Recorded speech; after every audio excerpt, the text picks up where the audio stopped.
like it's on the ground. Tonight, an apparent tornado in Alabama.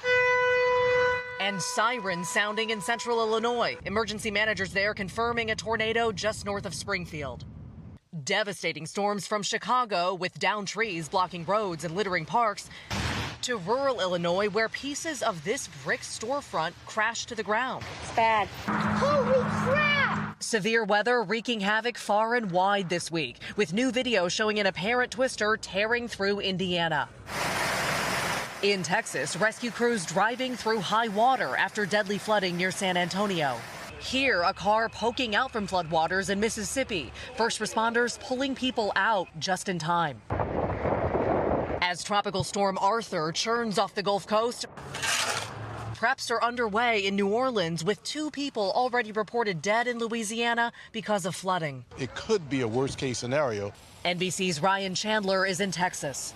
And here on the Texas coast, south of Galveston, look at this neighborhood covered in water from that storm surge. Some of the people behind me left without power tonight as Tropical Storm Arthur rolls on. Elsewhere tonight, wildfires rage on both coasts. This Ring camera video showing flames just feet from the owner's house, with multiple homes already destroyed and thousands ordered to evacuate in eastern Washington. While in Florida, wildfires burning near the Everglades, closing roads around Miami. A devastating roundup of severe weather impacting millions coast to coast.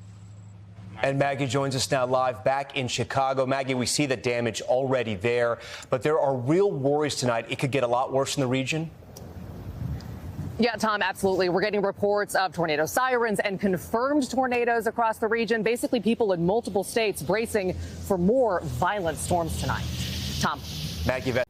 We thank you for watching. And remember, stay updated on breaking news and top stories on the NBC News app or watch live on our YouTube channel.